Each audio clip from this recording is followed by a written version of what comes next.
அற்புதமான மூலிகை அம்மான் பச்சரிசி. இது வந்து பெரும்பாலும் நம்ம வந்து பூண்டு நினைச்சு தூக்கி போட்டு போயிடும். ஆனால் இது மிக அற்புதமான ஒரு மூலிகை. இந்த மூலிகை வந்து டெய்லியும் இப்படி சாப்பிட்டு தந்தோம்னா அந்த தாய்ப்பால் வந்து அதிகமாக ஓடுறதுக்கு ஆரம்பிச்சிடும். ரெண்டாவது வந்து இதில் வரக்கூடிய இந்த பால் இருக்கு பாருங்க, இந்த பால் வந்து எங்கெல்லாம் மறு இருக்குதோ அந்த இடத்துல இப்படி தொடர்ந்து அந்த பாலை மட்டும் இப்படி வச்சுட்டே வந்துட்டு இருந்தோம்னு வச்சுக்கோங்க, ரெகுலராக வச்சுட்டு வந்தீங்கன்னா அந்த மறு வந்து தானாகவே விழுந்துடும். இதுக்காக வேற எந்த சிகிச்சையும் மேற்கொள்ளுங்கிற அவசியமே கிடையாது. இந்த பாலே இந்த மருவை சுத்தமாக நீக்கி சரி பண்ணிடும். இது மனிதர்களுக்கு மட்டுமல்ல, விலங்குகள் முயல் குட்டிகளுக்கெல்லாம் பார்த்தீங்கன்னா குட்டி போட்டுச்சுன்னா ஒரு 5 குட்டி 6 குட்டி போடும். அதுக்கெல்லாம் பால் பத்தாது. இதை போட்டோம்னா இந்த சாப்பிட்டு பால் நிறைய உற்பத்தி ஆகும். இது பால் பெருக்கின்னு சொல்லுவாங்க. அம்மான் பறிச்சு மிக அற்புதமான ஒரு மூலிகை. நாம் இன்னைக்கு பார்க்கக்கூடிய அற்புதமான மூலிகை ஆமணக்கு. இது எல்லாருமே பார்த்துருப்பீங்க. ஸோ இதனுடைய பயன் என்னன்னு தெரியாது, இதில் என்னென்ன விஷயங்களா இருக்குன்னு கண்டிப்பாக தெரியாது. முக்கியமான விஷயம் என்னன்னா, பெரும்பாலானவங்க பார்த்தீங்கன்னா கிராம பகுதியில் இருக்கிறவங்களாம் இந்த இலைகளை பறித்து இதில் சாப்பாடு போட்டு சாப்பிடுவாங்க. இலைகளை பறித்து சாப்பாடு போட்டு குழம்பு ஊற்றி சாப்பிடுவாங்க. இந்த இலைகளை பறித்து அதில் இருக்கக்கூடிய காய்கள் தான் ஆமணக்கு காய். இந்த காயிலிருந்து இருக்கக்கூடிய பருப்புலேருந்து வரக்கூடிய விதை தான் வந்து விளக்கெண்ணெய்ன்னு சொல்லக்கூடிய எண்ணெய். இந்த விளக்கெண்ணெய் எதுக்குன்னா குலதெய்வத்தினுடைய பரிபூர்ண அருள்கடாட்சத்தை உண்டாகிறது விளக்கெண்ணெயை பயன்படுத்துவாங்க. இந்த விளக்கெண்ணெய் வந்து இந்த கொட்டமரத்துல தான் தயார் பண்ணுறாங்க. இது மிகவும் அதீத ஆற்றலுடையது. சிற்றாமனுக்கு எண்ணெய்னு ஒன்று இருக்குது. இது வசியத்துக்கு மருந்து அரைக்கிறதுக்கு மை அரைக்கிறதுக்கு அதை தான் பயன்படுத்துவாங்க. இது வந்து பேராமனுக்கு எண்ணெய். குழந்தைகளுக்கு வந்து பார்த்தீங்க அப்படின்னா அம்மா போடுற நோய் வருது பார்த்தீங்களா, அந்த காலகட்டங்களில் இந்த இதையும் மஞ்சளையும் அரைச்சி பூசி தான் வந்து உடல் முழுசாக தேய்ச்சி விடுவாங்க.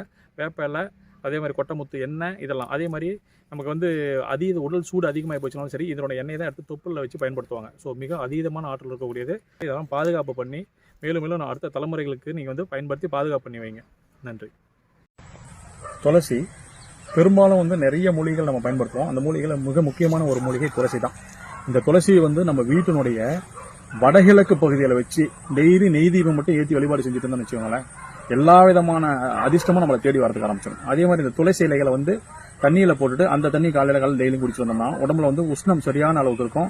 தேவையில்லாத கொழுப்புகளை குறைக்கிறதுக்கான வேலைகளை இது செய்யும். பெரும்பாலான வழிபாடுகளில் துளசி ரொம்ப அவசியமாக பார்க்கப்படுது. காரணம் என்ன, துளசியில் மகாலட்சுமி வாசம் செய்கிறாங்க. அதனால் இந்த துளசியை வந்து நம்ம பாதுகாப்பாகவும் கவனமாகவும் கையாண்டோம்னாவே நம்ம வாழ்க்கையில் எல்லா விதமான லட்சுமி கடாட்சியும் ரொம்ப எளிமையாக கிடைச்சிடும். இது நாய் துளசி.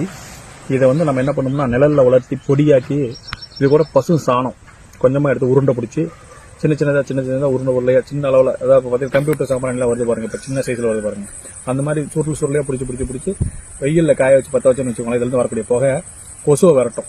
கொசுன்னு சொல்லக்கூடிய ஒரு தீய ஆற்றல் இருக்கு. அந்த தீய ஆற்றலை வந்து வெட்டக்கூடிய சக்தி இந்த நல்ல மூலிகைக்கு உண்டு.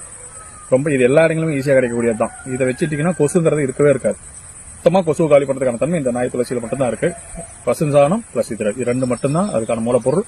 பண்ணீங்கன்னா கொசுங்கிற தொல்லை நமக்கு இருக்கவே இருக்காது. அவ்வளோ அற்புதமாக வேலை செய்யுது. நாம சொல்லக்கூடிய விஷயங்களை ஈர்க்கக்கூடிய மிக அற்புதமான ஆற்றல் இந்த எலுமிச்சங்கனிக்கு உண்டு. ஏன்னா இந்த எலுமிச்சங்கனி தான் வந்து தேவ கனி அப்படின்னு சொல்லுவாங்க. இந்த எலுமிச்சம்பழத்துல எல்லா விதமான தேவதைகளும் குடியிருப்பாங்க. இதுல நீங்க என்ன சொல்றீங்களோ அதை அப்படியே உள்வாங்கி அதுக்கு தகுந்த மாதிரி செயல்படும் இந்த எலுமிச்சை. அதனாலதான் திருஷ்டி கழிக்கிறதுக்கு பெரும்பாலும் இதை கட் பண்ணி குங்குமம் தடவி திருஷ்டி கழிப்பாங்க.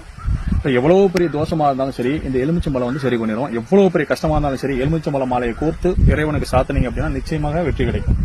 அதே மாதிரி பெரிய தோஷங்கள், பெரிய கண்டங்கள், ஆபத்துகள்லாம் வரக்கூடிய காலகட்டங்களில் எலுமிச்சம்பழ மாலையை கோர்த்து பத்திரகாளி உக்ர தெய்வங்களுக்கு போட்டீங்க அப்படின்னா ஆட்டோமேட்டிக்கா அந்த தோஷங்களும் கண்டங்களும் நம்ம மட்டும் விலகி போயிடும்.